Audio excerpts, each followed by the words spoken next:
ਮਾਰੇ ਕਹਿੰਦੇ ਵੀ ਜਿੰਨੀ ਵੀ ਅਸੀਂ ਸੰਗਤ ਕਰਦੇ ਸਾਨੂੰ ਇਹਦੇ ਵਿੱਚ ਲਾਭ ਹੀ ਹੁੰਦਾ, ਸਾਨੂੰ ਲਾਹਾ ਹੀ ਲਾਹਾ ਹੁੰਦਾ।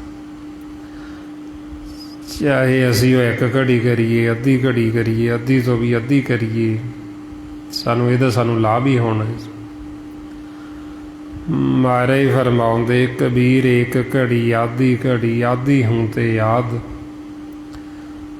ਭਾਗਤਨ ਸੇਤੀ ਗੋਸਤੇ ਜੋ ਕੀਨੋ ਸੋ ਲਾਭ। ਬਈ ਜਦੋਂ ਅਸੀਂ ਸਾਧ ਸੰਗਤ ਕਰਾਂਗੇ ਸਾਨੂੰ ਲਾਭ ਹੀ ਹੋਣਾ, ਸਾਨੂੰ ਇਹਦਾ ਲਾਹਾ ਹੀ ਹੋਣਾ। ਔਰ ਇਸ ਵਾਸਤੇ ਫਿਰ ਸਾਨੂੰ ਕਹਿੰਦੇ ਵੀ ਸਾਧ ਸੰਗਤ ਜਿਨ੍ਹਾਂ ਨੂੰ ਮਿਲ ਜਾਂਦੀ ਹੈ ਉਹ ਜਿਹੜੇ ਮਾਨਵ ਗੁਰਮੁਖ ਤਰ ਜਾਂਦੇ। ਮੇਰੇ ਮਾਧੋ ਜੀ ਸਤ ਸੰਗਤ ਮਿਲੇ ਸੋ ਤਰਿਆ, ਵੀ ਜਿਨ੍ਹਾਂ ਨੂੰ ਸਤ ਸੰਗਤ ਮਿਲ ਗਈ ਉਹ ਤਰ ਜਾਂਦੇ। ਹੁਣ ਜਿਨ੍ਹਾਂ ਨੂੰ ਤਾਂ ਇਹ ਸਾਧ ਸੰਗਤ ਮਿਲ ਜਾਂਦੀ ਉਹਨਾਂ ਨੂੰ ਗੁਰਬਾਣੀ ਗੁਰੂ ਵਿੱਚ ਬੜ ਭਾਗੀ ਆਖੀ, ਵੀ ਉਹ ਵੱਡੇ ਭਾਗਾਂ ਵਾਲੇ ਨੇ। ਜਿਹੜੇ ਨਹੀਂ ਸੰਗਤ ਕਰਦੇ ਉਹਨਾਂ ਨੂੰ ਭਾਗਾਂ ਤੋਂ ਹੀਣੇ ਕਹਿੰਦੇ, ਬਈ ਇਹ ਭਾਗਾਂ ਤੋਂ ਹੀਣੇ ਤੇ ਜਮਾਂ ਦੇ ਵਸ ਨੇ, ਇਹ ਵਾਪਸ ਜੂਨਾਂ ਦੇ ਵਿੱਚ, ਵਾਪਸ ਆਕਾਰਾਂ ਦੇ ਵਿੱਚ ਚਲੇ ਜਾਣਗੇ। ਮਾਰੇ ਫਰਮਾਉਂਦੇ ਬੜ ਭਾਗੀ ਸਤ ਸੰਗਤ ਪਾਵੇ, ਭਾਗਹੀਣ ਭਰਮ ਚੋਟਾਂ ਖਾਵੇ। ਬਿਨ ਭਾਗਾਂ ਸਤ ਸੰਗ ਨਾ ਲੱਭੇ, ਬਿਨ ਸੰਗਤ ਮੈਲ ਭਰੀ ਜੇ ਜੀਓ। ਬਈ ਬਿਨਾਂ ਭਾਗਾਂ ਤੋਂ ਸਾਨੂੰ ਸੰਗਤ ਨਹੀਂ ਲੱਭਦੀ, ਤੇ ਸੰਗਤ ਤੋਂ ਬਿਨਾਂ ਮਨ ਮੈਲ ਦੇ ਨਾਲ ਭਰਿਆ ਰਹਿੰਦਾ। ਜਿਵੇਂ ਆਮ ਜੀਵ ਕਹਿ ਦਿੰਦੇ ਬਈ ਮਨ ਸਾਫ਼ ਹੋਣਾ ਚਾਹੀਦਾ ਜੀ, ਬਈ ਵਾਹਿਗੁਰੂ ਵਾਹਿਗੁਰੂ ਕਰਨ ਨਾਲ ਕੀ ਹੋਣਾ, ਸਾਡਾ ਤਾਂ ਮਨ ਸਾਫ਼ ਹੈ ਜੀ। ਜਾਂ ਅਸੀਂ ਗੁਰੂ ਘਰ ਜਾ ਕੇ ਸੰਗਤ ਕਰਕੇ ਕੀ ਲੈਣਾ, ਮਨ ਸਾਫ਼ ਹੋਣਾ ਚਾਹੀਦਾ। ਹੁਣ ਮਹਾਰਾਜ ਕਹਿੰਦੇ ਮਨ ਇੱਦਾਂ ਦਾ ਸਾਫ਼ ਹੁੰਦਾ ਨਹੀਂ। ਜਿਹੜੇ ਇੱਦਾਂ ਕਹਿੰਦੇ ਉਹਨਾਂ ਨੂੰ ਮਨ ਦਾ ਪਤਾ ਵੀ ਨਹੀਂ ਵੀ ਮਨ ਹੈ ਕੀ ਚੀਜ਼ ਹੈ, ਅਤੇ ਮਨ ਨੂੰ ਮੈਲ ਕਿਹੜੀ ਲੱਗਦੀ। ਜਦ ਤੱਕ ਅਸੀਂ ਸਤ ਸੰਗਤ ਨਹੀਂ ਕਰਾਂਗੇ ਸਾਨੂੰ ਇਹ ਗਿਆਨ ਵੀ ਨਹੀਂ ਹੁੰਦਾ, ਸਾਨੂੰ ਇਹ ਸੋਝੀ ਵੀ ਨਹੀਂ ਆਉਂਦੀ। ਇਸ ਲਈ ਮਹਾਰਾਜ ਕਹਿੰਦੇ ਵੀ ਜਿਹੜੇ ਜੀਵ ਫਿਰ ਨਹੀਂ ਸੰਗਤ ਕਰਦੇ ਉਹ ਪਸ਼ੂਆਂ ਵਰਗੇ ਨੇ, ਪਸ਼ੂਆਂ ਦੇ ਨਿਆਈ ਨੇ। ਦੇਖਣ ਨੂੰ ਤਾਂ ਮਾਨਸ ਲੱਗਦੇ ਪਰ ਹੈ ਉਹ ਪਸ਼ੂਆਂ ਵਰਗੇ, ਕਰਤੂਤਾਂ ਉਹਨਾਂ ਦੀਆਂ ਪਸ਼ੂਆਂ ਵਾਲੀਆਂ। ਮਹਾਰਾਜ ਸੱਚੇ ਪਾਤਸ਼ਾਹ ਇਸ ਲਈ ਫਰਮਾਉਂਦੇ ਬਿਨ ਸੰਗਤੀ ਸਭ ਐਸੇ ਰਹੇ, ਜੈਸੇ ਪਸ਼ ਢੋਰ ਜੈਨ ਕੀਤੀ ਤਿਸੇ ਨਾ ਜਾਣਨੀ, ਬੈਨਾ ਮੇ ਸਭ ਚੋਰ।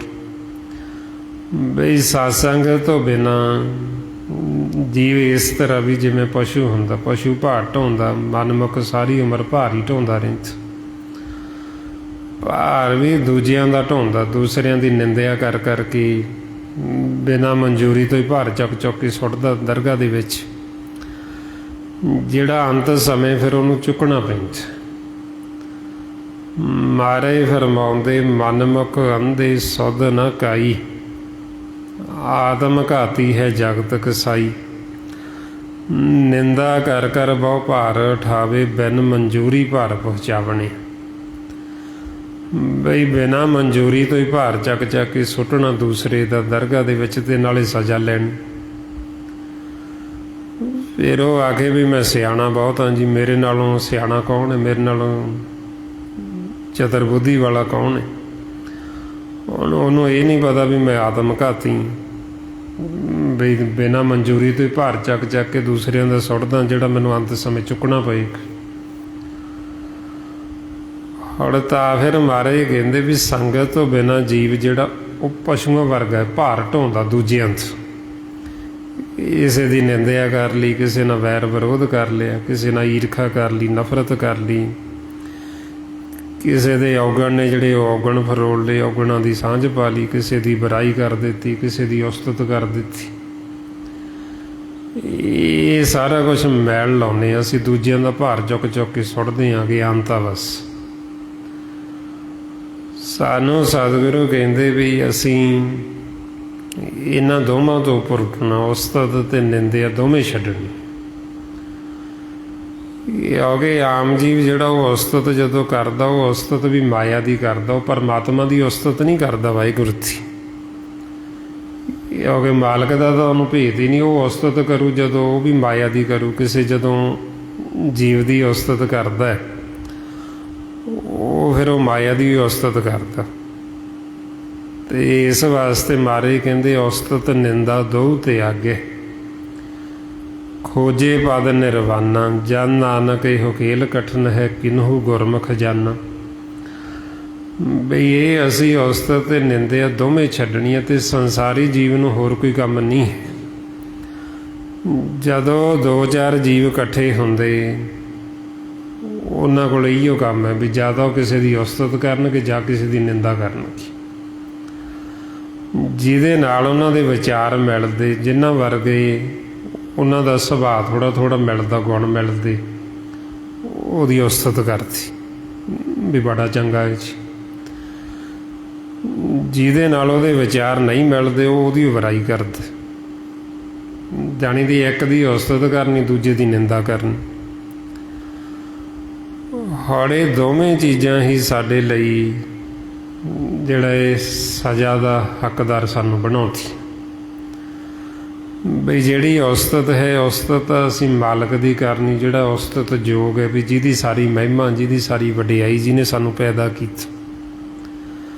ਮਹਾਰਾਜ ਕਹਿੰਦੇ ਉਸਤਤ ਮਨ ਮੇ ਕਰਨ ਨਿਰੰਕਾਰ, ਕਰ ਮਨ ਮੇਰੇ ਸਦ ਵਿਹਾਰ। ਵੀ ਇੱਦਾਂ ਦਾ ਵਿਹਾਰ ਬਣਾ ਆਪਦਾ ਬਈ ਤੂੰ ਉਸਤਤ ਕਰ, ਸਦਾ ਹੀ ਕਰ, ਪਰ ਕਰ ਮਾਲਕ ਦੀ, ਪਰਮਾਤਮਾ ਦੀ ਕਰ। ਜਿਹੜੀ ਨਿੰਦਾ, ਉਹ ਨਿੰਦਾ ਅਸੀਂ ਕਿਸੇ ਦੀ ਕਰਨੀ ਨਹੀਂ, ਕਿਉਂਕਿ ਸਭ ਦੀ ਮਾੜੀ ਹੈ, ਕਿਸੇ ਦੀ ਨਹੀਂ ਚੰਗੀ ਭਲੀ, ਕਿਸੇ ਦੀ ਨਿੰਦਿਆ ਨਹੀਂ। ਮਹਾਰਾਜ ਕਹਿੰਦੇ ਨਿੰਦਾ ਭਲੀ ਕਿਸੇ ਕੀ ਨਾਹੀਂ, ਮਨਮੁਖ ਮੁਗਧ ਕਰਨ, ਮੂੰਹ ਕਾਲੇ ਤਨ ਨਿੰਦਕ ਨਰਕੇ ਘੋਰ ਪਵਨ। ਹੁਣ ਜੀਵ ਜਿਹੜਾ ਨਿੰਦਾ ਕਰਦਾ ਉਹ ਆਪਦੇ ਆਪ ਨੂੰ ਤਾਂ ਬੜਾ ਸਿਆਣਾ ਸਮਝਦਾ, ਕਿਉਂਕਿ ਉਹ ਦੂਸਰੇ ਦੀ ਬੁਰਾਈ ਕਰਦਾ। ਹੁਣ ਆਪਦੇ ਆਪ ਨੂੰ ਸਿਆਣਾ ਬਣਿਆ ਤੇ ਗੁਰਬਾਣੀ ਗੁਰੂ ਕਹਿੰਦੇ ਮੂਰਖ ਹੈ ਵੀ ਕਿੱਡਾ ਅਗਿਆਨੀ, ਕਿੰਨਾ ਕਮਲਾ ਹੈ ਬਈ ਦੂਸਰੇ ਦੀ ਨਿੰਦਾ ਕਰ ਰਹੇ ਹੈ ਤੇ ਇਹਨੂੰ ਇਹ ਨਹੀਂ ਪਤਾ ਵੀ ਇਹਦੀ ਮੈਨੂੰ ਸਜ਼ਾ ਕਿੰਨੀ ਮਿਲਣੀ ਸਖਤ, ਵੀ ਮੇਰਾ ਮੂੰਹ ਕਾਲਾ ਹੋ ਜਾਣਾ ਤੇ ਨਰਕਾਂ ਸੁੱਟਿਆ ਜਾ। ਇਸ ਵਾਸਤੇ ਫਿਰ ਆਪਾਂ ਨੂੰ ਸਮਝਾਉਂਦੇ ਬਈ ਜਦੋਂ ਅਸੀਂ ਆਪਦੀ ਮੱਤ ਦੁਆਰਾ ਚੱਲਦੇ, ਮੱਤ ਦੁਆਰਾ ਜੀਵ ਉਦੋਂ ਚੱਲਦਾ ਜਦੋਂ ਗੁਰੂ ਦੀ ਮੱਤ ਨਹੀਂ ਲੈਂਦਾ। ਗੁਰੂ ਦੀ ਮੱਤ ਲੈਣ ਵਾਸਤੇ ਸਤ ਸੰਗਤ ਕਰਨੀ ਪੈਂਦੀ। ਹੁਣ ਜਦ ਤੱਕ ਜੀਵ ਸਤ ਸੰਗਤ ਨਹੀਂ ਕਰਦਾ ਉਹਨੂੰ ਤਾਂ ਪਤਾ ਹੀ ਨਹੀਂ ਬਈ ਗੁਰਬਾਣੀ ਗੁਰੂ ਕਹਿ ਕੀ ਰਹੇ ਨੇ। ਉਹਦਾ ਫਿਰ ਜਿਹੜਾ ਇਹ ਵਿਹਾਰ ਇੱਦਾਂ ਦਾ ਹੁੰਦਾ, ਵੈਰ ਵਿਰੋਧ ਵਾਲਾ, ਨਿੰਦਿਆ ਚੁਗਲੀ ਵਾਲਾ, ਹਉਮੈ ਹੰਕਾਰ ਵਾਲਾ। ਹੁਣ ਇਹ ਜਿਹੜਾ ਰਸਤਾ ਮਹਾਰਾਜ ਕਹਿੰਦੇ ਬਈ ਇਹ ਵਾਪਸ ਜੂਨਾਂ 'ਚ ਜਾਂਦਾ। ਜੇ ਅਸੀਂ ਆਖੀਏ ਵੀ ਅਸੀਂ ਇਹ ਸਾਰਾ ਕੁਛ ਕਰੀ ਚੱਲੀਏ ਤੇ ਅਸੀਂ ਆਪਦੇ ਘਰ ਚਲੇ ਜਾਵਾਂਗੇ, ਘਰ ਨਹੀਂ ਜਾ ਸਕਦੇ। ਜੇ ਅਸੀਂ ਆਖੀਏ ਵੀ ਇਹ ਸਾਰਾ ਕੁਛ ਕਰਕੇ ਸਾਡੇ ਮਨ ਨੂੰ ਸ਼ਾਂਤੀ ਆਏਗੀ, ਸਾਨੂੰ ਸੁੱਖ ਬੜਾ ਮਿਲੇਗਾ, ਇਹ ਨਹੀਂ ਮਿਲਣਾ। ਮਹਾਰਾਜ ਕਹਿੰਦੇ ਰਸਤਾ ਧਾਤ ਦਾ, ਇਹ ਅੱਗੇ ਜੂਨਾਂ 'ਚ ਜਾਂਦਾ। ਇਹ ਸਾਰਾ ਕੁਛ ਅਸੀਂ ਪਹਿਲਾਂ ਵੀ ਕਰਦੇ ਰਹੇ ਪਿਛਲੇ ਜਨਮਾਂ 'ਚ। ਇਹ ਸਾਰਾ ਕੁਛ ਕਰਦੇ ਹੋਏ ਤਾਂਹੀਓ ਅਸੀਂ ਜਨਮ ਦਰ ਜਨਮ ਅੱਗੇ ਦੀ ਅੱਗੇ ਜੂਨਾਂ 'ਚ ਤੁਰੇ ਆ ਰਹੇ। ਜੇ ਅਸੀਂ ਹੁਣ ਵੀ ਇਹੀਓ ਜੁਗਤੀ, ਇਹੀਓ ਤਰੀਕਾ ਵਰਤੇ ਅਤੇ ਅਸੀਂ ਹੁਣ ਫਿਰ ਵਾਪਸ ਜੂਨਾਂ 'ਚ ਚਲੇ ਜਾਵਾਂਗੇ। ਮਹਾਰਾਜ ਇਸ ਲਈ ਫਰਮਾਉਂਦੇ ਵੈਰ ਵਿਰੋਧ, ਕਾਮ ਕ੍ਰੋਧ ਮੋਹ, ਝੂਠ ਬੇਕਾਰ ਮਹਾ ਲੋਭ ਧਰੋ, ਇਹ ਆਹੂੰ ਜੁਗਤ ਬਿਹਾਨੇ ਕਈ ਜਨਮ। ਬਈ ਇਹ ਜੁਗਤੀ ਅਪਣਾਉਂਦੇ ਕਰਕੇ ਤਾਂ ਸਾਨੂੰ ਜਿਉਂ ਅਸੀਂ ਸਤਯੁਗ ਤੋਂ ਚੱਲੇ ਅੱਗੇ ਦੀ ਅੱਗੇ ਜਨਮ ਦਰ ਜਨਮ ਗਾਂਹ ਦੀ ਗਾਂਹ ਤੁਰੇ ਆ ਰਹੇ ਜੂਨਾਂ ਦੇ ਵਿੱਚ, ਆਕਾਰਾਂ ਦੇ ਵਿੱਚ। ਜੇ ਅਸੀਂ ਹੁਣ ਵੀ ਇਹੀਓ ਜੁਗਤੀ ਅਪਣਾਈ ਤੇ ਫਿਰ ਅਸੀਂ ਵਾਪਸ ਮੁੜ ਜਾਵਾਂਗੇ। ਇਸ ਵਾਸਤੇ ਫਿਰ ਆਪਾਂ ਨੂੰ ਸਮਝਾਉਂਦੇ ਸੱਚੇ ਪਾਤਸ਼ਾਹ ਬਈ ਹੁਣ ਅਸੀਂ ਇਹ ਲਿਵਦੇ ਮਾਰਗ ਤੇ ਚੱਲਣਾ, ਜਿਹਨੂੰ ਸੰਤ ਮਾਰਗ ਕਹਿੰਦੇ। ਇਹ ਸੰਤ ਮਾਰਗ ਦਾ ਸਾਨੂੰ ਭੇਦ ਆਉਣਾ ਸਤ ਸੰਗਤ ਕਰਕੇ। ਇਸ ਲਈ ਮਹਾਰਾਜ ਕਹਿੰਦੇ ਵੀ ਜੇ ਅਸੀਂ ਸੰਗਤ ਕਰਾਂਗੇ ਫਿਰ ਅਸੀਂ ਤਰ ਜਾਵਾਂਗੇ। ਕਹਿਤ ਕਬੀਰ ਸੁਨੋ ਰੇ ਸੰਤੋ, ਸਾਧ ਸੰਗਤ ਤਰ ਜਾਏਗਾ। ਸਾਡੇ ਸਾਰਿਆਂ ਦੇ ਮਨਾਂ ਨੂੰ ਸੰਤ ਕਹਿੰਦੇ, ਕਿਉਂਕਿ ਅਸੀਂ ਸਾਰੇ ਅਕਾਲ ਪੁਰਖ ਪਰਮੇਸ਼ਰ ਦੇ ਬੱਚੇ ਹਾਂ। ਹੁਣ ਸਾਨੂੰ ਬਣਾਇਆ ਤਾਂ ਮਾਲਕ ਨੇ ਸੰਤ ਹੈ, ਪਰ ਇੱਧਰ ਆ ਕੇ ਅਸੀਂ ਅਨਾੜੀ ਸੰਤ ਬਣ ਜਾਂਦੇ। ਬਈ ਜਦੋਂ ਸਾਡੇ ਮਨ ਦੇ ਉੱਤੇ ਮੈਲ ਚੜ੍ਹ ਜਾਂਦੀ ਦੁਵਿਧਾ ਦੀ, ਫਿਰ ਉਦੋਂ ਕਹਿੰਦੇ ਵੀ ਇਹ ਅਨਾੜੀ ਸੰਤ ਨੇ, ਵੀ ਇਹਨਾਂ ਨੂੰ ਗਿਆਨ ਨਹੀਂ ਹੈ, ਇਹਨਾਂ ਨੂੰ ਸੋਝੀ ਨਹੀਂ, ਇਹਨਾਂ ਨੂੰ ਭੇਤ ਨਹੀਂ। ਫਿਰ ਇਸ ਵਾਸਤੇ ਫਿਰ ਕਹਿੰਦੇ ਤਾਂ ਸੰਤ ਹੀ ਸੰਤ ਕਹਿ ਕੇ ਸੰਬੋਧਨ ਕਰਦੇ। ਬਈ ਸੰਤੋ, ਜੇ ਤੁਸੀਂ ਸੁਖੀ ਹੋਣਾ ਚਾਹੁੰਦੇ ਹੋ, ਜੇ ਤੁਸੀਂ ਆਤਮਿਕ ਆਨੰਦ ਮਾਣਨਾ ਚਾਹੁੰਦੇ ਹੋ, ਫਿਰ ਤੁਸੀਂ ਸਤਿਗੁਰਾਂ ਦੀ ਸ਼ਰਨ ਦੇ ਵਿੱਚ ਆਓ। ਮਹਾਰਾਜ ਕਹਿੰਦੇ, ਸੰਤੋ ਸੁਣੋ ਸੁਣੋ ਜਨ ਭਾਈ ਗੁਰ ਕਾਢੀ ਬਾਂਹ ਕੋ ਕੀਜੇ, ਜੇ ਆਤਮ ਕੋ ਸੁਖ ਸੁਖ ਨਿਤ ਲੋੜੋ ਤਾਂ ਸਤਿਗੁਰ ਸ਼ਰਨ ਪਵੀਜੇ। ਬਈ ਜੇ ਤੁਸੀਂ ਆਤਮਿਕ ਸੁੱਖ ਲੈਣਾ ਚਾਹੁੰਦੇ ਹੋ ਤਾਂ ਫਿਰ ਸਤਿਗੁਰਾਂ ਦੀ ਸ਼ਰਨ ਦੇ ਵਿੱਚ ਆਓ। ਸਤਿਗੁਰਾਂ ਦੀ ਸ਼ਰਨ ਦੇ ਵਿੱਚ ਆ ਕੇ ਹੀ ਅਸੀਂ ਗੁਰੂ ਦੀ ਮੱਤ ਲੈ ਸਕਦੇ। ਫੇਰ ਹੀ ਸਾਨੂੰ ਸਾਡੇ ਜੀਵਨ ਦੀ ਜਾਂਚ ਸਿਖਾਉਂਦੇ ਸਤਿਗੁਰੂ, ਫੇਰ ਹੀ ਸਾਨੂੰ ਭੇਦ ਦਿੰਦੇ ਵੀ ਕਿਵੇਂ ਅਸੀਂ ਜਿਉਣ ਦਾ ਜਿਹੜਾ ਸਾਡਾ ਢੰਗ ਸਾਨੂੰ ਜੁਗਤੀ ਆ ਜੇ, ਤਾਂ ਕਿ ਅਸੀਂ ਇਸ ਲੋਕ ਦੇ ਵਿੱਚ ਵੀ ਸੁਖੀ ਰਹਿ ਸਕੀਏ ਅਤੇ ਅਸੀਂ ਆਪਦਾ ਅੱਗਾ ਵੀ ਸੰਵਾਰ ਲਈਏ। ਹੁਣ ਜੇ ਅਸੀਂ ਇਹ ਜੁਗਤ ਨਹੀਂ ਸਿੱਖੀ ਸਤਿਗੁਰਾਂ ਪਾਸੋਂ, ਫਿਰ ਸਾਡਾ ਜਿਹੜਾ ਜੀਵਨ ਉਹ ਕਲਾ ਕਲੇਸ਼ ਵਾਲਾ ਹੁੰਦਾ। ਫਿਰ ਸਾਡਾ ਜਿਹੜਾ ਮਨ ਉਹ ਦੁਰਮਤ ਦੀ ਅਗਨ ਦੇ ਵਿੱਚ ਜਲਦਾ ਰਹਿੰਦਾ, ਫਿਰ ਉਹ ਸੜਦਾ ਰਹਿੰਦਾ, ਫਿਰ ਉਹ ਦੁਖੀ ਰਹਿੰਦਾ, ਸ਼ਾਂਤ ਰਹਿੰਦਾ।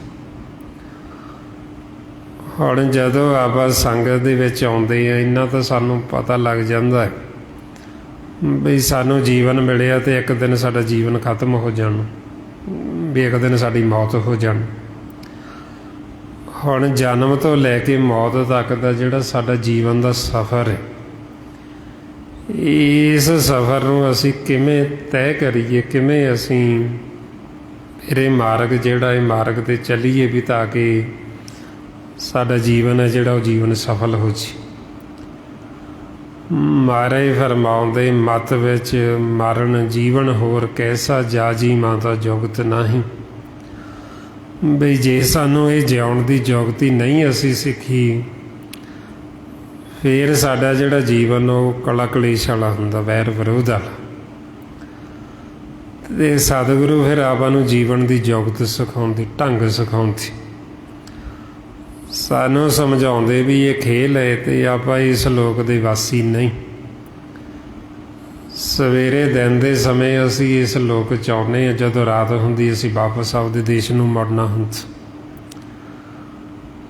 ਹੁਣ ਇਹ ਰੋਜ਼ ਦੀ ਰੋਜ਼ ਦਾ ਖੇਲ ਹੈ, ਦਿਵਸ ਰਾਤ ਦੋਇ ਦਾਈ ਦਾਇਆ ਖੇਲੇ ਸਗਲ ਜਗਤ। ਸਤਿਗੁਰੂ ਆਪਾਂ ਨੂੰ ਸਮਝਾਉਂਦੇ ਵੀ ਤੁਸੀਂ ਇਸ ਲੋਕ ਵਿੱਚ ਆ ਗਏ ਹੋ, ਮਿਰਤ ਮੰਡਲ ਦੇ ਵਿੱਚ।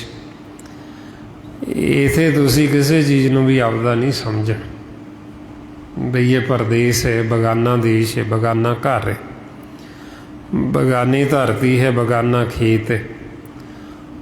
ਹੁਣ ਇੱਥੇ ਤੁਸੀਂ ਆਏ ਹੋ ਰਖਵਾਲੇ ਬਣ ਕੇ ਖੇਤ ਦੇ।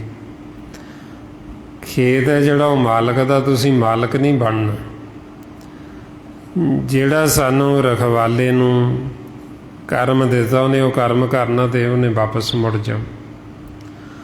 ਮਹਾਰਾਜ ਸਾਨੂੰ ਕਹਿੰਦੇ, ਇਸ ਤਰ੍ਹਾਂ ਰਵੋ ਜਿਉਂ ਰਾਖਾ ਖੇਤ ਉੱਪਰ ਪਰਾਏ, ਖੇਤ ਖਸਮ ਕਾ ਰਾਖਾ ਉੱਠ ਜਾਏ।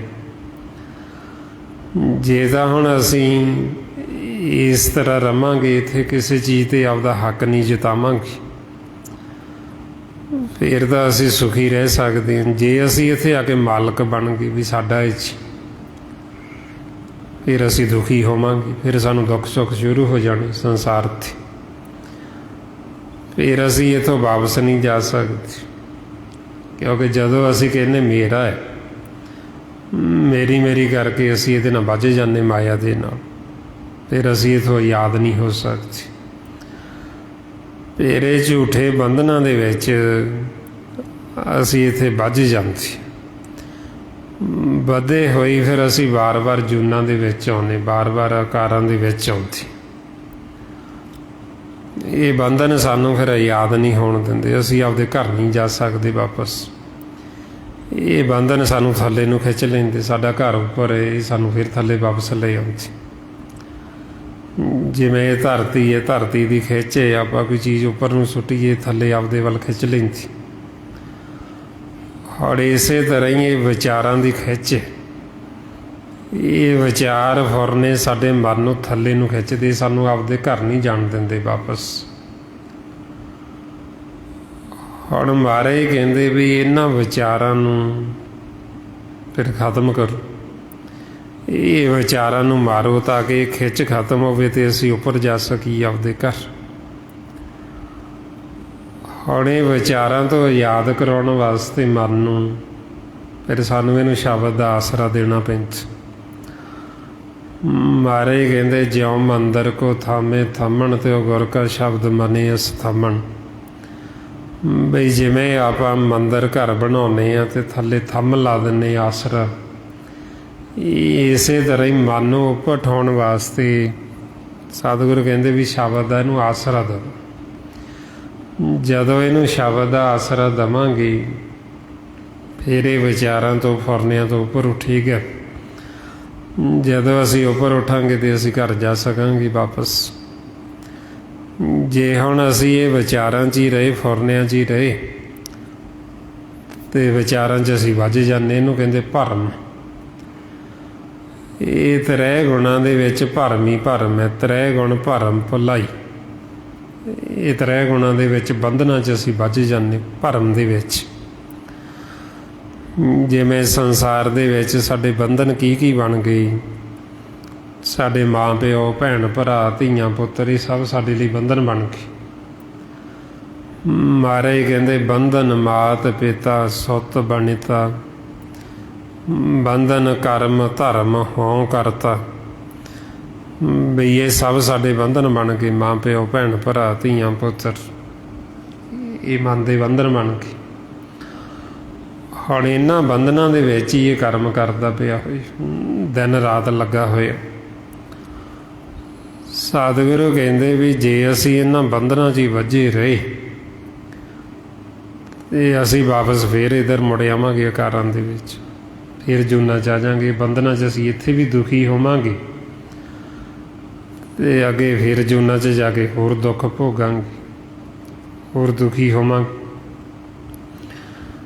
ਸੋ ਇਸ ਤਰੀਕੇ ਨਾਲ ਇਹ ਮਾਇਆ ਨੇ ਸਾਡੇ ਮਨ ਨੂੰ ਬੰਨ੍ਹੇ ਹੈ ਦਸਾਂ ਦਿਸ਼ਾਵਾਂ ਤੋਂ। ਵਿਚਾਰਾਂ ਦੇ ਵਿੱਚ ਅਸੀਂ ਦਸਾਂ ਪਾਸਿਆਂ ਤੋਂ ਬੰਨ੍ਹ ਗਏ। ਹੁਣ ਮਹਾਰਾਜ ਕਹਿੰਦੇ ਵੀ ਇਹ ਜਿਹੜੀਆਂ ਮੋਹ ਦੀਆਂ ਤੰਦਾਂ ਜਿਨ੍ਹਾਂ ਦੇ ਨਾਲ ਅਸੀਂ ਵੱਜੇ ਹੋਏ ਹਾਂ,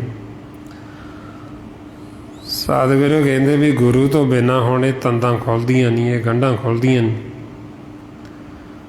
ਚਾਹੇ ਅਸੀਂ ਲੱਖਾਂ ਯਤਨ ਕਰ ਲਈਏ ਆਪਦੀ ਮੱਤ ਦੁਆਰਾ, ਅਸੀਂ ਇਹ ਗੰਢਾਂ ਹੋਰ ਤਾਂ ਕੱਸ ਲਾਂਗੇ, ਹੋਰ ਤਾਂ ਤਾਣੀ ਉਲਝ ਜੇਗੀ, ਪਰ ਅਸੀਂ ਇਹਨੂੰ ਸੁਲਝਾ ਨਹੀਂ ਸਕਦੇ।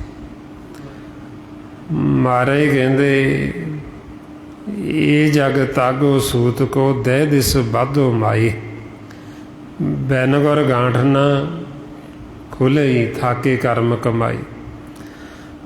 ਵੀ ਇਹ ਜਿਹੜਾ ਤਾਗਾ ਸੂਤ ਦਾ ਅਤੇ ਦਸਾਂ ਪਾਸਿਓਂ ਸਾਡੇ ਮਨ ਨੂੰ ਇਹ ਤਾਗੇ ਨਾਲ ਬੰਨ੍ਹ ਲਏ।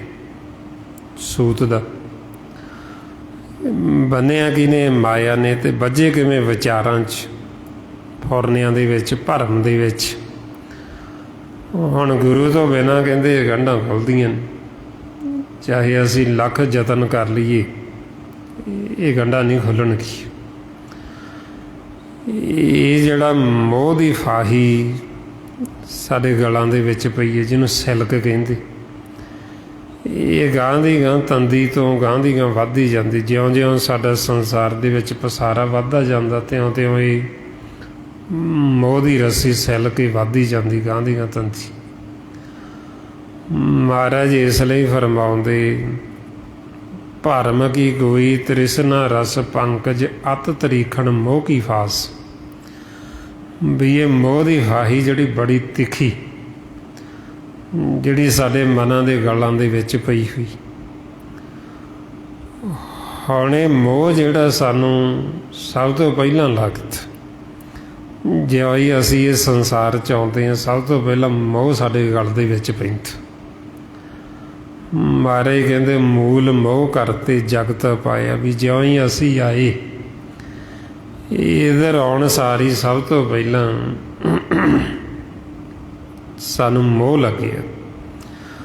ਮਹਾਰਾਜ ਕਹਿੰਦੇ ਪਹਿਲੇ ਪਿਆਰ ਲਗਾ ਥਣ ਦੁੱਧ, ਬਈ ਜਿਉਂ ਹੀ ਆਏ ਇੱਧਰ ਮੋਹ ਦੁੱਧ ਦੇ ਨਾਲ ਸਾਡਾ ਮੋਹ ਪਿਆਰ ਪੈ ਗਿਆ। ਹੁਣ ਇਹ ਮੋਹ ਸਭ ਤੋਂ ਪਹਿਲਾਂ ਲੱਗਦਾ ਤੇ ਸਭ ਤੋਂ ਬਾਅਦ 'ਚੋਂ ਜਾਂਦਾ। ਇਹ ਹੁਣ ਮੋਹ ਮਿੱਠਾ ਬੜਾ ਲੱਗਦਾ, ਪਿਆਰਾ ਬੜਾ ਲੱਗਦਾ। ਇਹ ਮੋਹ ਦੇ ਵਿੱਚ ਪਏ ਹੋਈ ਅਸੀਂ ਇਹਨਾਂ ਬੰਧਨਾਂ ਦੇ ਵਿੱਚ ਬੱਝੇ ਹੋਏ ਹਾਂ, ਭਰਮ ਦੇ ਵਿੱਚ।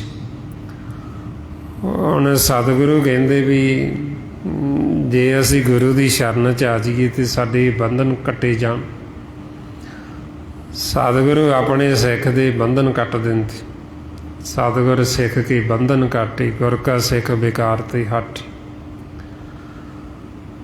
ਵੀ ਇਹ ਜਿਹੜੇ ਬੰਧਨ ਸਾਡੇ ਬਣੇ ਪਏ, ਸਤਿਗੁਰੂ ਇਹਨਾਂ ਬੰਧਨਾਂ ਨੂੰ ਕੱਟ ਦੇ। ਜਦੋਂ ਹੁਣ ਆਪਾਂ ਸਤਸੰਗ 'ਚ ਆ ਜਾਂਦੇ ਹਾਂ, ਸਤਸੰਗ ਦੀ ਇੰਨੀ ਵਡਿਆਈ ਹੈ, ਜਿੱਥੇ ਸੱਚ ਤੇ ਨਾਮ ਦੀ ਮਹਿਮਾ ਹੁੰਦੀ ਉੱਥੇ ਮਾਲਕ ਆਪ ਹਾਜ਼ਰ ਹੁੰਦੇ। ਐਸੀ ਸਤਸੰਗ ਦੇ ਵਿੱਚ ਜਦੋਂ ਅਸੀਂ ਆ ਜਾਂਦੇ, ਉਹ ਸਾਨੂੰ ਮੁਕਤ ਕਰ ਦਿੰਦੇ। ਉਹ ਸਾਡੇ ਪਿਛਲੇ ਔਗਣ ਸਾਰੇ ਬਖਸ਼ ਕੇ ਸਾਨੂੰ ਭਵ ਸਾਗਰ ਤੋਂ ਪਾਰ ਲੰਘਾ ਦਿੰਦੇ, ਸਾਨੂੰ ਮੁਕਤ ਕਰ ਦਿੰਦੇ। ਮਹਾਰਾਜ ਕਹਿੰਦੇ ਮੁਕਤ ਭਏ ਕਰ ਸਾਧ ਸੰਗਤ, ਤਿਨ ਕੇ ਔਗਣ ਸਭ ਭਰ ਹਰਿਆ। ਤੈਨ ਕੋ ਦੇਖ ਭਏ ਹੈ ਕਿਰਪਾਲਾ, ਤਿੰਨ ਭਵ ਸਾਗਰ ਤਰਿਆ। ਹੁਣ ਇੰਨੇ ਦਿਆਲੂ ਕਿਰਪਾਲੂ ਵੀ ਉਹ ਸਾਨੂੰ ਮੁਕਤ ਤਾਂ ਕਰ ਦਿੰਦੇ ਜਦੋਂ ਅਸੀਂ ਸੰਗਤ 'ਚ ਆ ਜਾਂਦੇ। ਪਰ ਸਾਡਾ ਮਨ ਹੈ ਜਿਹੜਾ ਇਹ ਇੰਨਾ ਆਦੀ ਹੋ ਗਿਆ, ਬੰਧਨਾਂ 'ਚ ਬੱਝਿਆ ਹੋਇਆ। ਜਦੋਂ ਅਸੀਂ ਸੰਗਤ ਤੋਂ ਬਾਹਰ ਜਾਂਦੇ ਹਾਂ ਫਿਰ ਬੱਝ ਜਾਂਦਾ ਜਾ ਕੇ ਬੰਧਨਾਂ 'ਚ। ਉਹ ਸਤਿਗੁਰੂ ਸਾਨੂੰ ਮੁਕਤ ਕਰਦੇ ਤੇ ਅਸੀਂ ਫਿਰ ਜਾ ਕੇ ਉਹੀਓ ਬੰਧਨਾਂ ਦੇ ਵਿੱਚ ਫਿਰ ਫਸ ਜਾਂਦੇ, ਫਿਰ ਬੱਝ ਜਾਂਦੇ। ਹੁਣ ਤਾਈਓ ਫਿਰ ਗੁਰਮੁਖਾਂ ਨੇ ਆਖਿਆ ਵੀ ਸਾਨੂੰ ਮੁਕਤੀ ਦੀ ਲੋੜ ਨਹੀਂ। ਵੀ ਜੇ ਅਸੀਂ ਮੁਕਤ ਵੀ ਹੋ ਗਏ ਤੇ ਜਦੋਂ ਵਿਚਾਰਾਂ 'ਚ ਫਿਰ ਚਲੇ ਗਏ ਫਿਰ ਬੰਧਨਾਂ 'ਚ ਵੱਜ ਗਏ। ਹੁਣ ਉਹ ਕਹਿੰਦੇ ਵੀ ਸਾਨੂੰ ਮੁਕਤੀ ਵੀ ਨਹੀਂ ਚਾਹੀਦੀ ਤੇ ਸਾਨੂੰ ਸੰਸਾਰ ਦਾ ਰਾਜ ਭਾਗ ਵੀ ਨਹੀਂ ਚਾਹੀਦਾ। ਫਿਰ ਉਹਨਾਂ ਨੂੰ ਚਾਹੀਦਾ ਕੀ ਹੈ? ਗੁਰਮੁਖਾਂ ਨੂੰ ਚਾਹੀਦਾ ਮਾਲਕ ਦੇ ਚਰਨਾਂ ਦੀ ਪ੍ਰੀਤ। ਗੁਰਮੁਖਾਂ ਦੀ ਇਹ ਮੰਗ ਹੁੰਦੀ ਵੀ ਅਸੀਂ ਸਦਾ ਤੇਰੇ ਚਰਨਾਂ ਦੇ ਵਿੱਚ ਰਹਿਣਾ ਚਾਹੁੰਦੇ। ਗੁਰਮੁਖ ਮੁਕਤੀ ਨਹੀਂ ਮੰਗਦੇ, ਉਹ ਅਮਰ ਪਦ ਵੀ ਮੰਗਦੇ। ਉਹ ਕਹਿੰਦੇ ਵੀ ਅਸੀਂ ਸਦਾ ਹੀ ਤੇਰੇ ਚਰਨਾਂ ਦੇ ਵਿੱਚ ਲੀਨ ਹੋਣਾ ਚਾਹੁੰਦੇ, ਸਮਾਉਣਾ ਚਾਹੁੰਦੇ। ਇਸੇ ਵਾਸਤੇ ਜੀ ਫਿਰ ਮਹਾਰਾਜ ਕਹਿੰਦੇ ਰਾਜ ਨਾ ਚਾਹੂੰ ਮੁਕਤ ਨਾ ਚਾਹੂੰ, ਮਨ ਪ੍ਰੀਤ ਚਰਨ ਕਮਲਾਂ ਰੇ। ਬਈ ਮਾਲਕ ਪਰਮੇਸ਼ਰ ਦੇ, ਪਰਮਾਤਮਾ ਦੇ ਚਰਨ ਕਮਲਾਂ ਦੀ ਪ੍ਰੀਤ ਨਾਮ ਦੇ ਨਾਲ ਸਾਡੀ ਸੁਰਤੀ ਜੁੜ ਜੀ। ਜਦੋਂ ਜੁੜ ਗਈ, ਸਾਡੀ ਮਾਲਕ ਦੇ ਚਰਨਾਂ ਨਾਲ ਪ੍ਰੀਤ ਪੈ ਗਈ, ਫਿਰ ਅਸੀਂ ਇਹ ਬੰਧਨਾਂ 'ਚ ਵੱਜਾਂਗੇ ਨਹੀਂ। ਬੰਧਨਾਂ 'ਚ ਅਸੀਂ ਉਦੋਂ ਹੀ ਵੱਜਦੇ ਹਾਂ ਜਦੋਂ ਅਸੀਂ ਮੁਕਤ ਤਾਂ ਹੋ ਜਾਂਦੇ ਹਾਂ, ਪਰ ਅਸੀਂ ਆਦੀ ਹੋ ਗਏ।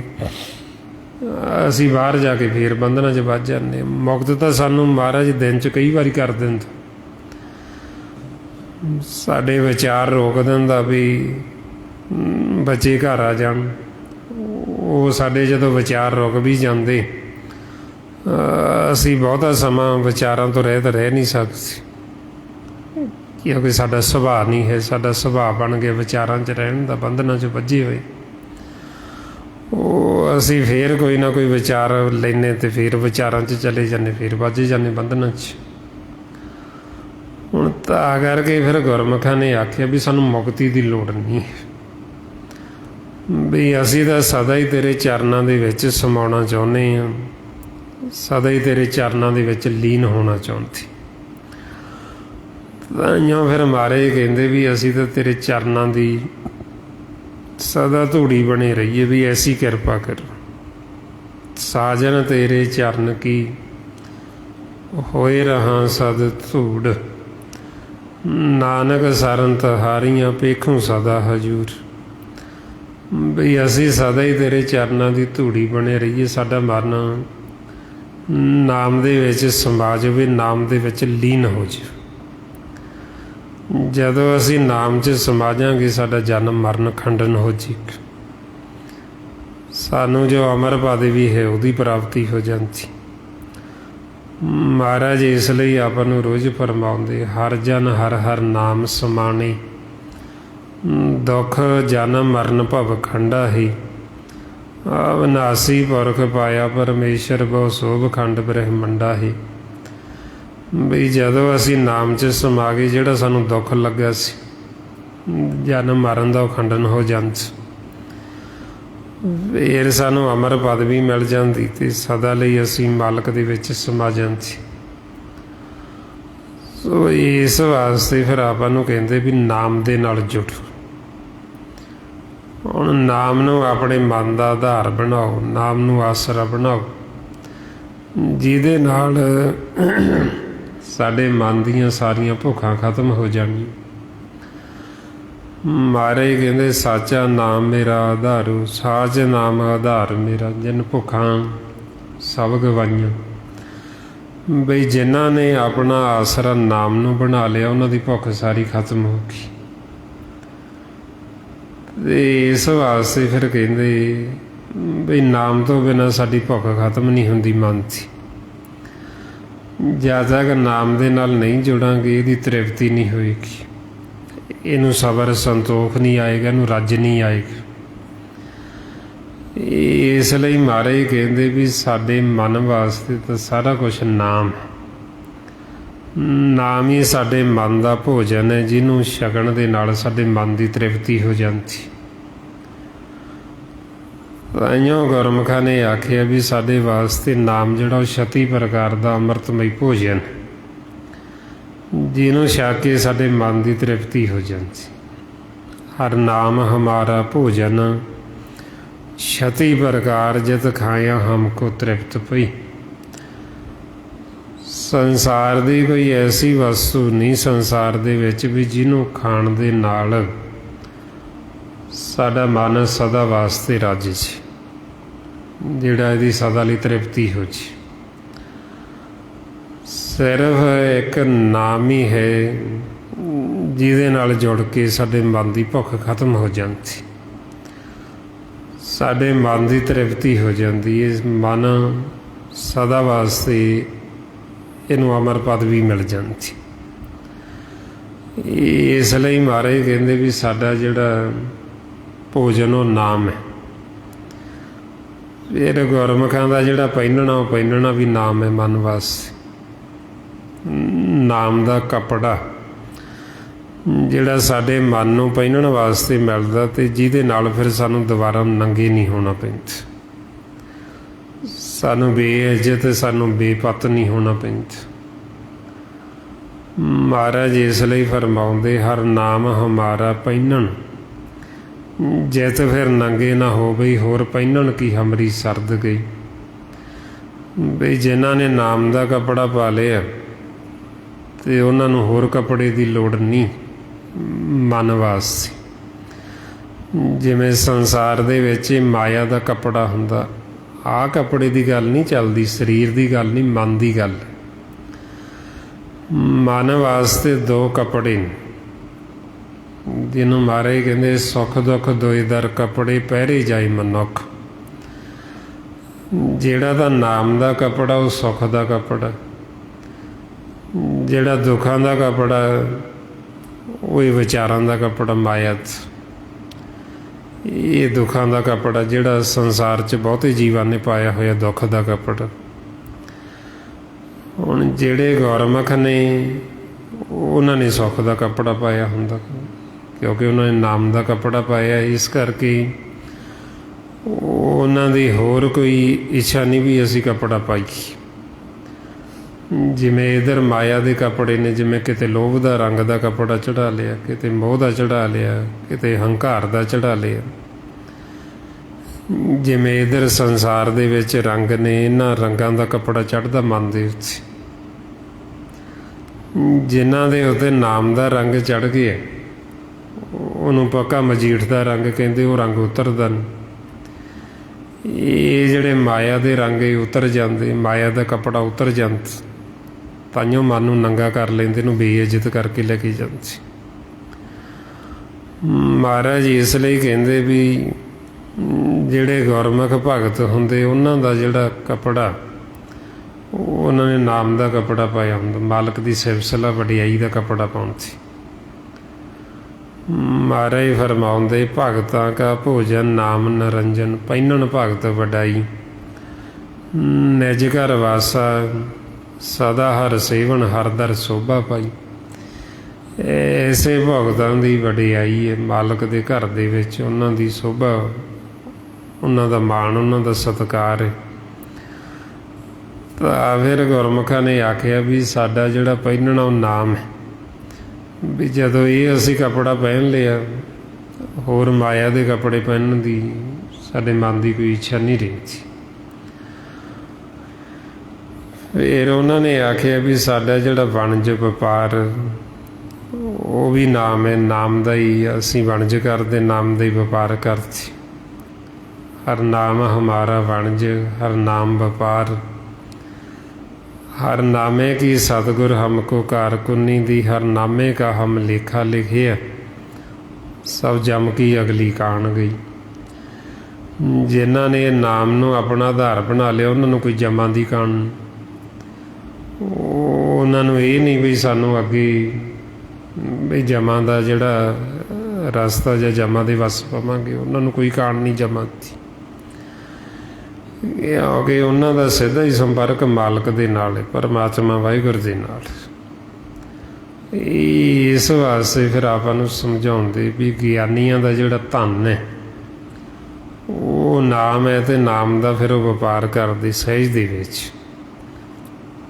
ज्ञानियां का धन हर नाम है, सहज करे व्यापार। भी गुरमुखां ने जिहड़ा व्यापार करना वो नाम का करना, नाम का लंगर ला देंगे, शब्द का लंगर ला देंगे। फिर ऐसा लंगर है जिन्ना असी खर्चांगे, जिन्ना असी वरतावांगे, उन्ना ही वधदा जांदा। महाराज कहंदे लंगर चले गुर शब्द, हर तोट ना भी घटीए। बई जिन्ना वरतावांगे उन्ना ही वधेगा। खावो खर्चो रल मिल भाई, तोट ना आवे वध हो जाए। भी ये तोड़ आनी कोई नहीं, जिन्ना असी वरताई जावांगे उन्ना ही वधी जाना। मालक ने उन्नी किरपा की जानी, उन्ना ही दिती जाना। होर ये भंडारा मालक का जिहड़ा कदे मुक्कण वाला नहीं। आपां सारा जीवन भी लगे रहिए, कोई मुकदा नहीं। सारी जिंदगी आपां वरताई जाइए, ने मुकना ही नहीं।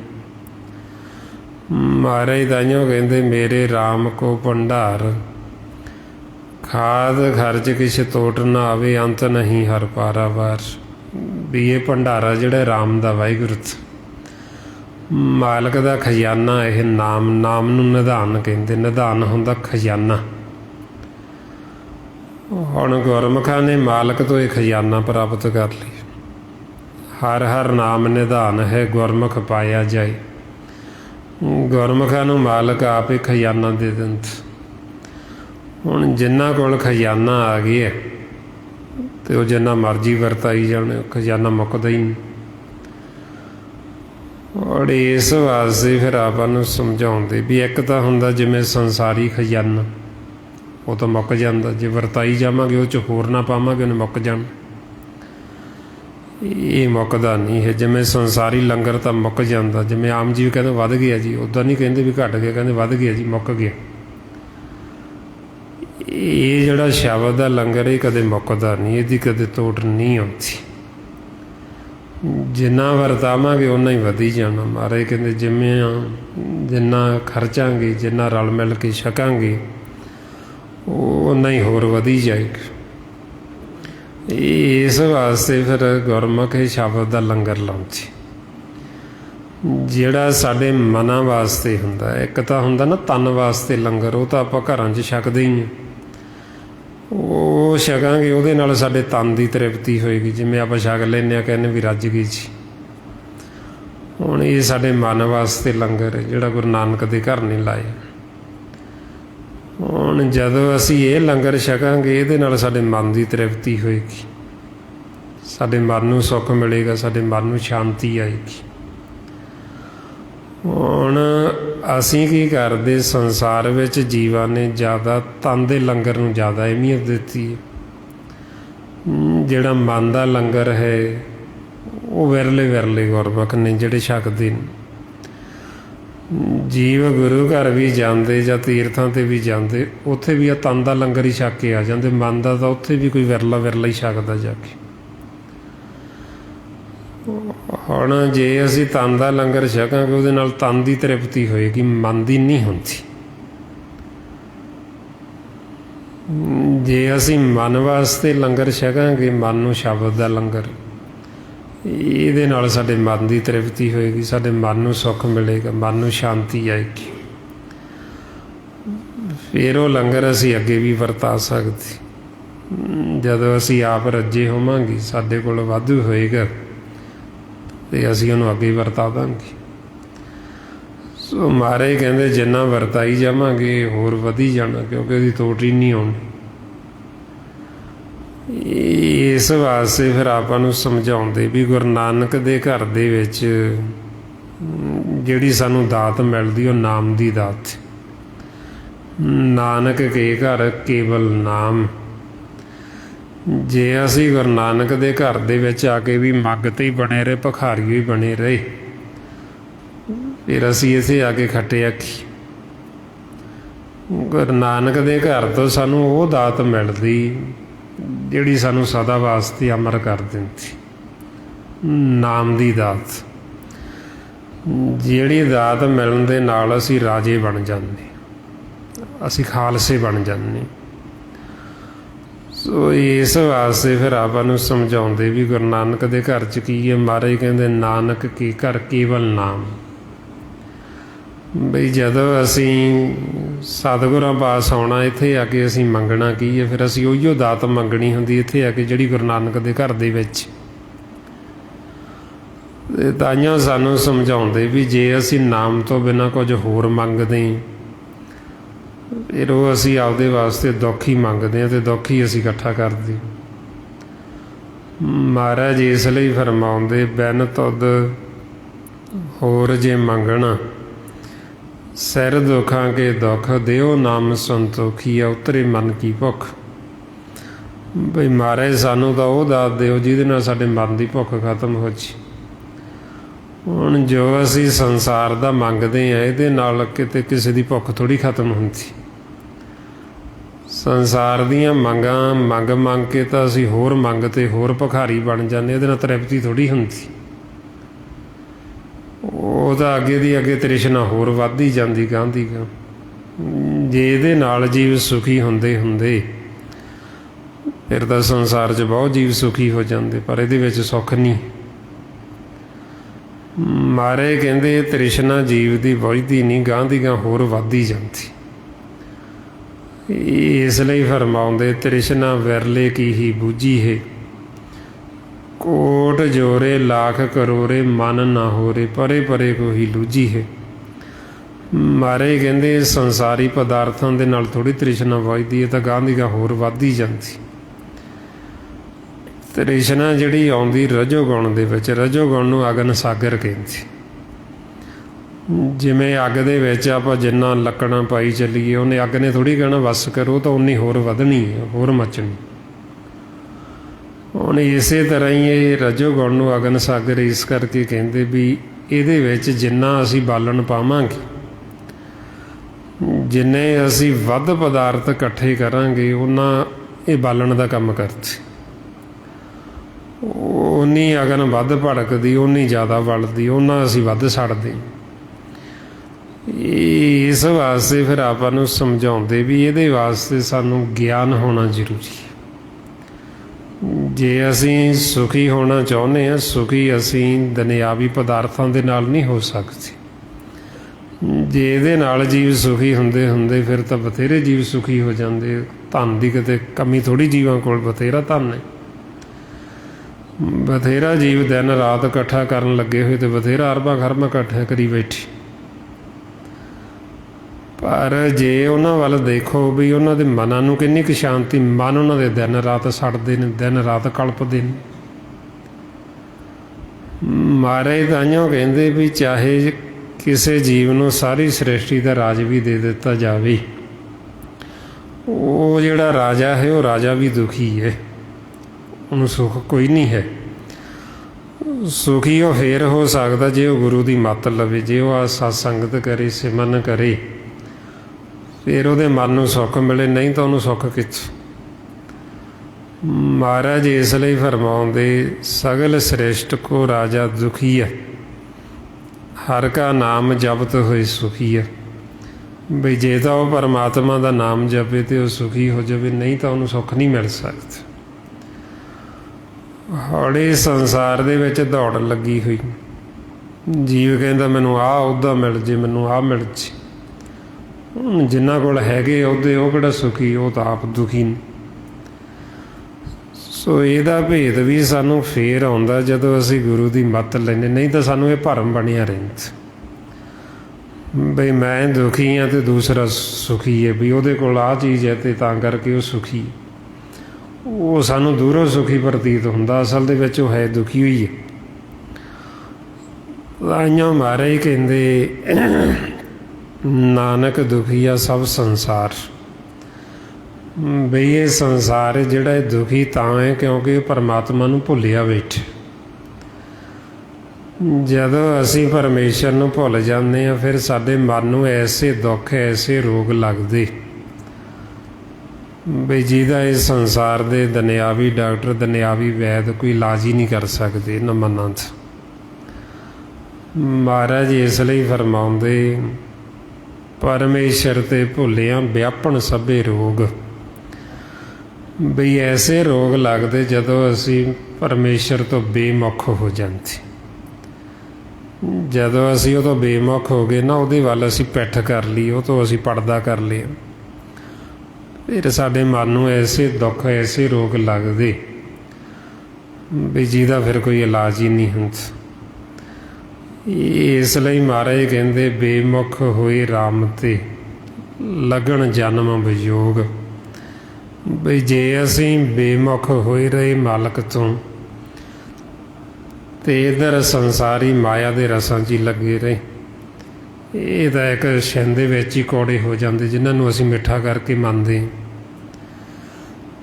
ਜਿਵੇਂ ਹੁਣ ਜੀਵੇ ਮਾਇਆ ਨੂੰ ਮਿੱਠੀ ਕਰਕੇ ਮੰਨਦਾ ਨਾ, ਸੰਸਾਰ 'ਚ ਅਹੁਦੇ ਨੂੰ ਮਿੱਠਾ ਕਰਕੇ ਮੰਨਦਾ। ਮਹਾਰਾਜ ਕਹਿੰਦੇ 91 ਕੌੜੇ ਹੋਏ ਗਏ ਜਿਤੜੇ ਮਾਇਆ ਭੋਗ। ਵੀ ਇਹ ਤਾਂ ਜਿਹੜੇ ਬੜੇ ਮਿੱਠੇ, ਬੜੇ ਪਿਆਰੇ ਲੱਗਦੇ ਸੀ, ਜਦੋਂ ਸਮਾਂ ਖਤਮ ਹੋ ਗਿਆ ਇੱਕ ਛਿੰਚੀ ਕੌੜੇ ਹੋ ਜਾਂਦੇ। ਇਸ ਵਾਸਤੇ ਫਿਰ ਮਹਾਰਾਜ ਕਹਿੰਦੇ ਵੀ ਜਿਹੜਾ ਥੋੜ੍ਹੇ ਸਮੇਂ ਵਾਸਤੇ ਸੁੱਖ ਉਹਨੂੰ ਅਲਪ ਸੁੱਖ ਕਹਿੰਦੇ। ਵੀ ਇਹ ਆਰਜੀ ਮਿਥਿਆ ਹੋਇਆ ਵੀ ਇਹ ਸੰਸਾਰ ਦਾ ਤੁਸੀਂ ਇਹਨੂੰ ਸਦਾ ਨਾ ਸਮਝੋ। ਜੋ ਸਤਿਗੁਰੂ ਸਾਨੂੰ ਸੁੱਖ ਕਹਿ ਰਹੇ ਉਹ ਆਤਮਿਕ ਸੁੱਖ, ਉਹ ਸਦਾ ਸੁੱਖ। ਜੇ ਹੁਣ ਆਪਾਂ ਨੂੰ ਕਹਿੰਦੇ ਤੁਸੀਂ ਸਦਾ ਸੁਖੀ ਹੋਣਾ ਚਾਹੁੰਦੇ ਹੋ, ਫਿਰ ਤੁਸੀਂ ਰਾਮ ਵਾਹਿਗੁਰੂ ਦੀ ਸ਼ਰਨ ਦੇ ਵਿੱਚ ਆਓ, ਸਤਿਗੁਰੂ ਦੀ ਸ਼ਰਨ ਦੇ ਵਿੱਚ ਆਓ। ਮਹਾਰਾਜ ਇਸ ਲਈ ਫਰਮਾਉਂਦੇ ਜੋ ਸੁਖ ਕੋ ਚਾਹੇ ਸਦਾ ਸ਼ਰਨ ਰਾਮ ਕੀਲੇ। ਵੀ ਜਿਹੜਾ ਸਦਾ ਸੁਖੀ ਹੋਣਾ ਚਾਹੁੰਦਾ ਉਹ ਰਾਮ ਦੀ, ਵਾਹਿਗੁਰੂ ਦੀ ਸ਼ਰਨ 'ਚ ਅੱਜ। ਹੁਣ ਵਾਹਿਗੁਰੂ ਦੀ ਸ਼ਰਨ ਕਿੱਥੇ ਹੈ ਉਹਦਾ ਭੇਦ ਸਾਨੂੰ ਸੰਗਤ ਕਰਕੇ ਲੱਗਣਾ, ਨਹੀਂ ਤਾਂ ਸਾਨੂੰ ਇਹ ਨਹੀਂ ਪਤਾ ਵੀ ਵਾਹਿਗੁਰੂ ਦੀ ਸ਼ਰਨ ਕਿੱਥੇ। ਹੁਣ ਪਰਮਾਤਮਾ ਦੀ ਸ਼ਰਨ ਦੇ ਵਿੱਚ ਅਸੀਂ ਕਿਵੇਂ ਬੈਠੀਏ ਤੇ ਕਦੋਂ ਬੈਠਦੇ ਹਾਂ, ਉਹਦੀ ਨਿਸ਼ਾਨੀ ਕੀ ਹੈ। ਜਦੋਂ ਹੁਣ ਆਪਾਂ ਇਹ ਸਿਮਰਨ ਅਭਿਆਸ ਕਰਦੇ, ਅਭਿਆਸ ਕਰਦੇ ਕਰਦੇ ਅਸੀਂ ਵਿਚਾਰਾਂ ਤੋਂ, ਫੁਰਨਿਆਂ ਤੋਂ ਰਹਿਤ ਹੋ ਜਾਂਦੇ। ਜਦੋਂ ਅਸੀਂ ਵਿਚਾਰਾਂ ਤੋਂ ਰਹਿਤ ਹੋ ਗਏ ਫਿਰ ਅਸੀਂ ਸ਼ਰਨ 'ਚ ਬੈਠ ਗਏ। ਇਹ ਵਿਚਾਰ ਹੀ ਸਾਨੂੰ ਸ਼ਰਨ ਦੇ ਵਿੱਚ ਬੈਠਣ ਨਹੀਂ ਦਿੰਦੇ, ਇਹ ਵਿਚਾਰ ਹੀ ਸਾਨੂੰ ਦੂਰ ਲੈ ਜਾਂਦੇ। ਹੁਣ ਇਹਨਾਂ ਵਿਚਾਰਾਂ ਨੂੰ ਖਤਮ ਕਰਨ ਵਾਸਤੇ ਫਿਰ ਇਹ ਸਿਮਰਨ ਹੈ। ਜਿਉਂ-ਜਿਉਂ ਅਸੀਂ ਸਿਮਰਨ ਕਰਾਂਗੇ ਫਿਰ ਸਾਡੇ ਵਿਚਾਰ ਖਤਮ ਹੋਣਗੇ। ਜਦੋਂ ਸਾਡੇ ਵਿਚਾਰ ਖਤਮ ਹੋ ਗਏ ਫਿਰ ਅਸੀਂ ਸਰਨ 'ਚ ਬੈਠ ਗਏ। ਫਿਰ ਤਾਂ ਜਦੋਂ ਅਸੀਂ ਵਿਚਾਰਾਂ ਤੋਂ ਰਹਿਤ ਹੋ ਕੇ ਬੈਠ ਗਏ ਫਿਰ ਤਾਂ ਮਾਲਕ ਨੇ ਵੀ ਪ੍ਰਗਟ ਹੋਣਾ, ਸੱਚ ਨੇ। ਫਿਰ ਤਾਂ ਸਾਡੇ ਅੰਦਰ ਪ੍ਰਕਾਸ਼ ਵੀ ਹੋਣਾ।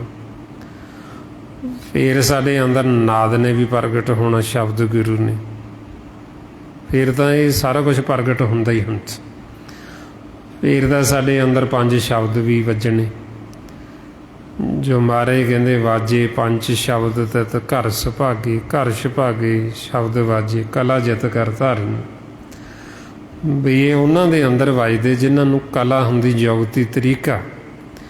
ਵੀ ਜਿਨ੍ਹਾਂ ਨੇ ਗੁਰੂ ਦੀ ਮੱਤ ਦੁਆਰਾ ਇਹ ਜੁਗਤੀ ਸਿੱਖ ਲਈ, ਤਰੀਕਾ ਸਿੱਖ ਲਿਆ, ਜਿਹੜੇ ਵਿਚਾਰਾਂ ਤੋਂ ਰਹਿਤ ਹੋ ਗਏ, ਉਹਨਾਂ ਦੇ ਅੰਦਰ ਫਿਰ ਇਹ ਸਾਰਾ ਕੁਝ ਪ੍ਰਗਟ ਹੁੰਦਾ। ਉਹ ਫਿਰ ਸ਼ਰਨ ਦੇ ਵਿੱਚ ਬੈਠ ਜਾਂਦੇ। ਇਸ ਲਈ ਆਪਾਂ ਨੂੰ ਸਮਝਾਉਂਦੇ ਵੀ ਹੁਣ ਅਸੀਂ ਇਹ ਵਿਚਾਰਾਂ ਤੋਂ, ਫੁਰਨਿਆਂ ਤੋਂ ਮਨ ਨੂੰ ਰਹਿਤ ਕਰ, ਰਹਿਤ ਕਰਨ ਵਾਸਤੇ ਸਾਨੂੰ ਸਿਮਰਨ ਕਰਨਾ ਪੈਣਾ। ਸਿਮਰਨ ਵੀ ਗੁਰੂ ਦੀ ਮੱਤ ਦੁਆਰਾ ਕਰਨਾ ਪੈਣਾ। ਆਪਦੀ ਮੱਤ ਵਰਤਾਂਗੇ ਤੇ ਤਾਂ ਵੀ ਨਹੀਂ ਵਿਚਾਰ ਰੁਕਣ। ਨਾਲ ਨਾਲ ਸਾਨੂੰ ਗੁਰੂ ਦੀ ਮੱਤ ਲੈਣੀ ਪੈਣੀ ਅਤੇ ਨਾਲ ਨਾਲ ਸਾਨੂੰ ਸ਼ਬਦ ਦੀ ਕਮਾਈ ਕਰਨੀ ਪੈਣੀ। ਫਿਰ ਇਹ ਸਾਡਾ ਮਨ ਵੱਸ ਵਿੱਚ ਆਉਂਦਾ ਅਤੇ ਫਿਰ ਇਹ ਸ਼ਰਨ ਦੇ ਵਿੱਚ ਬੈਠਦਾ, ਫਿਰ ਇਹ ਘਰ ਜਾਂਦਾ। ਮਹਾਰਾਜ ਤਾਈਓ ਸਾਨੂੰ ਫਰਮਾਉਂਦੇ, ਮਨੂਆ ਕਿਉਂ ਘਰ ਵੱਸ ਆਵੇ, ਗੁਰ ਪ੍ਰਸਾਦੀ ਠਾਕੀਏ ਗਿਆਨ ਮਤੀ ਘਰ ਆਵੇ। ਵੀ ਜਿਹੜਾ ਹੁਣ ਅਸੀਂ ਕਹਿੰਦੇ ਨਾ ਸਾਡਾ ਮਨ ਨਹੀਂ ਟਿਕਦਾ ਜੀ, ਅਸੀਂ ਗੁਰਬਾਣੀ ਪੜ੍ਹਦੇ ਮਨ ਤਾਂ ਕਿਤੇ ਹੋਰ ਹੀ ਭੱਜਾ ਫਿਰਦਾ। ਮਹਾਰਾਜ ਕਹਿੰਦੇ ਮਨ ਕਿਵੇਂ ਵੱਸ ਵਿੱਚ ਆਵੇ? ਕਹਿੰਦੇ ਗੁਰੂ ਦੀ ਮੱਤ ਦੁਆਰਾ ਇਹਨੂੰ ਠਾਕਿਆ ਜਾ ਸਕਦਾ। ਠਾਕਣਾ ਹੁੰਦਾ ਵੀ ਰੋਕ ਦੇਣਾ, ਵੀ ਰੋਕਿਆ ਜਾ ਸਕਦਾ, ਨਹੀਂ ਤਾਂ ਰੁਕਦਾ ਨਹੀਂ, ਨਹੀਂ ਤਾਂ ਭੱਜਾ ਹੀ ਫਿਰਦਾ। ਹੁਣ ਗੁਰੂ ਦੀ ਮੱਤ ਲੈਣ ਵਾਸਤੇ ਹੀ ਇਹ ਆਪਾਂ ਨੂੰ ਸਿਮਰਨ ਕਰਨਾ ਪੈਂਦਾ। ਜਿਉਂ-ਜਿਉਂ ਅਸੀਂ ਸਿਮਰਨ ਕਰਾਂਗੇ ਤਿਉਂ-ਤਿਉਂ ਸਾਨੂੰ ਗੁਰੂ ਦੀ ਮੱਤ ਆਏਗੀ। ਹੁਣ ਜੋ ਮਹਾਰਾਜ ਆਪਾਂ ਨੂੰ ਇਹ ਸਵਾਸ ਗਿਰਾਸ ਸਿਮਰਨ ਅਭਿਆਸ ਦੱਸਦੇ ਨੇ, ਆਓ ਸਾਰੇ ਗੁਰਮੁਖ ਪਿਆਰੇ ਕਰੋ ਜੀ ਸ਼ੁਰੂ। ਵਾਹਿਗੁਰੂ ਵਾਹਿਗੁਰੂ ਵਾਹਿਗੁਰੂ ਵਾਹਿਗੁਰੂ ਵਾਹਿਗੁਰੂ ਵਾਹਿਗੁਰੂ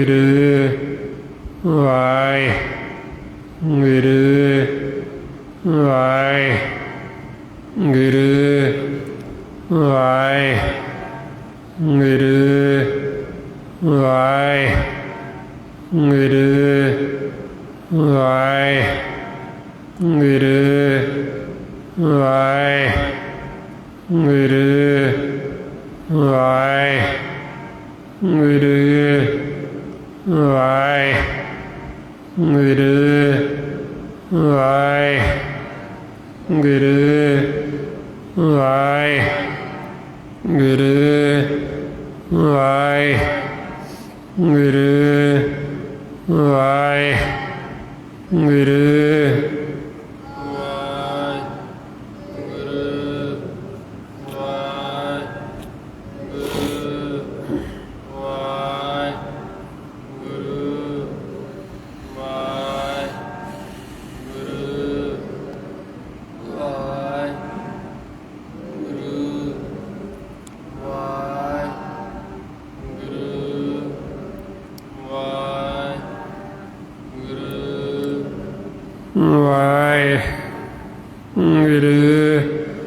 ਵਾਹਿਗੁਰੂ ਵਾਹਿਗੁਰੂ ਵਾਹਿਗੁਰੂ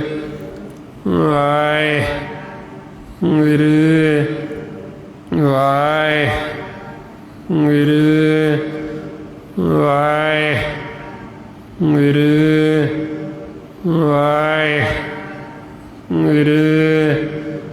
ਵਾਹਿਗੁਰੂ ਵਾਹਿਗੁਰੂ ਵਾਹਿਗੁਰੂ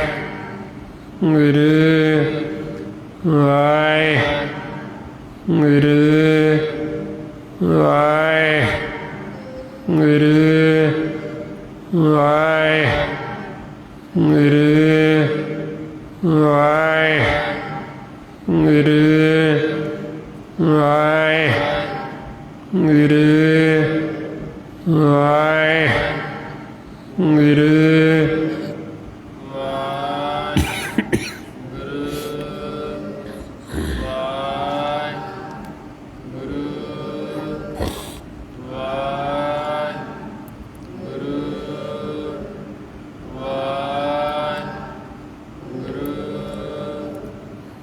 ਵਾਹਿਗੁਰੂ ਜੀ ਕਾ ਖਾਲਸਾ ਵਾਹਿਗੁਰੂ ਜੀ ਕੀ ਫਤਿਹ। ਇਸ ਤਰੀਕੇ ਨਾਲ ਗੁਰਮੁਖ ਪਿਆਰਿਓ, ਜਦੋਂ ਇਹ ਆਪਸ ਸਿਮਰਨ ਅਭਿਆਸ ਕਰਦੇ ਵਿਚਾਰਾਂ ਤੋਂ ਫੁਰਨਿਆਂ ਤੋਂ ਮਨ ਨੂੰ ਰਹਿਤ ਕਰ ਲੈਂਦੇ ਤੇ ਫਿਰ ਆਪਾਂ ਸ਼ਰਨ ਦੇ ਵਿੱਚ ਬੈਠ ਜਾਂਦੇ। ਜਦੋਂ ਮਾਲਕ ਦੀ ਸ਼ਰਨ 'ਚ ਚਲੇ ਗਏ ਤੇ ਫਿਰ ਆਪਾਂ ਨੂੰ ਤਾਂਹੀਓ ਕਹਿੰਦੇ ਵੀ ਜੇ ਤੁਸੀਂ ਸੁੱਖ ਭਾਲਦੇ ਹੋ ਸਦਾ, ਫਿਰ ਤੁਸੀਂ ਰਾਮ ਦੀ ਵਾਹਿਗੁਰੂ ਦੀ ਸ਼ਰਨ 'ਚ ਆ ਕੇ ਬੈਠ ਜਾਓ। ਜਦੋਂ ਅਸੀਂ ਉਹਦੀ ਸ਼ਰਨ 'ਚ ਚਲੇ ਗਏ ਫਿਰ ਸਾਨੂੰ ਇਹ ਕਾਲ ਦੀ ਤੱਤੀ ਬਾਣੀ ਲੱਗਦੀ। ਮਹਾਰਾਜ ਕਹਿੰਦੇ ਤਾਤੀ ਬਾਉ ਨਾ ਲੱਗਈ, ਪਾਰ ਬ੍ਰਹਮ ਸ਼ਰਨਾਈ, ਚੌਗਿਰਦ ਹਮਾਰੇ ਰਾਮ ਕਰ ਦੁੱਖ ਲਗੇ ਨਾ ਭਾਈ। ਬਈ ਉੱਥੇ ਸਾਡੇ ਮਨ ਨੂੰ ਕੋਈ ਦੁੱਖ ਨਹੀਂ ਲੱਗਦਾ, ਕਿਉਂਕਿ ਫਿਰ ਆਪਣੇ ਇਰਦ ਗਿਰਦ ਰੱਖਿਆ ਚੱਕਰ ਬਣ ਜਾਂਦਾ। ਸੋ ਇਸ ਵਾਸਤੇ ਫਿਰ ਇਹ ਸਾਰਾ ਭੇਤ ਆਪਾਂ ਨੂੰ ਸਤ ਸੰਗਤ ਸਾਧ ਸੰਗਤ ਦੇ ਵਿੱਚੋਂ ਹੀ ਆਉਂਦਾ। ਫਿਰ ਹੀ ਅਸੀਂ ਤਰ ਸਕਦੇ ਹਾਂ। ਜਦੋਂ ਅਸੀਂ ਹੁਣ ਸਹਿਜ ਘਰ ਜਾਵਾਂਗੇ, ਅਸੀਂ ਨਾਮ ਦੇ ਨਾਲ ਜੁੜ ਜਾਵਾਂਗੇ, ਮਾਲਕ ਨਾਲ ਜੁੜ ਜਾਵਾਂਗੇ।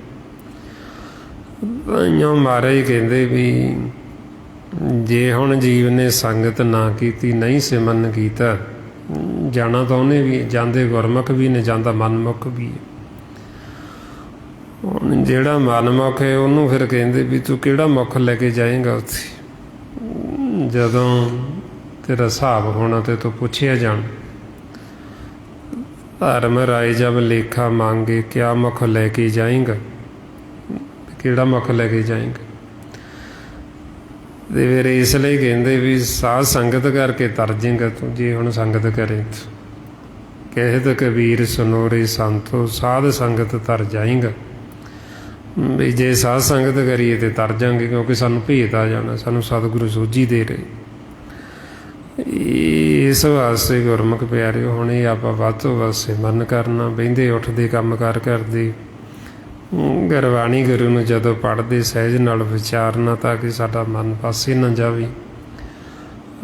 ਅਤੇ ਵੱਧ ਤੋਂ ਵੱਧ ਆਪਾਂ ਸਤ ਸੰਗਤ ਕਰਨੀ।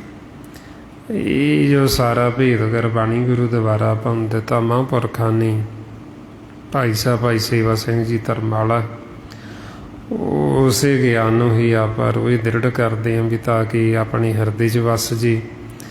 ਆਪਾਂ ਇਹ ਗਿਆਨ ਨੂੰ ਕਮਾ ਕੇ ਆਪਾਂ ਵੀ ਸਤਿਗੁਰਾਂ ਦੀ ਸ਼ਰਨ ਦੇ ਵਿੱਚ ਚਲੇ ਜਾਈਏ, ਤੇ ਤਾਂ ਕਿ ਆਪਣਾ ਮਨ ਵੀ ਸਦਾ ਵਾਸਤੇ ਸੁਖੀ ਹੋ ਜੇ। ਸੋ ਇੰਨੀਆਂ ਬੇਨਤੀਆਂ, ਇੰਨੇ ਵਿਚਾਰ ਕਰਦੇ ਹੋਏ ਜੇ ਕੋਈ ਐਸਾ ਸ਼ਬਦ ਬੋਲਿਆ ਗਿਆ ਹੋਵੇ, ਸੰਗਤ ਅਤੇ ਸਤਿਗੁਰੂ ਬਖਸ਼ਣ ਯੋਗ ਨੇ, ਬਖਸ਼ ਦੇਣਾ ਜੀ।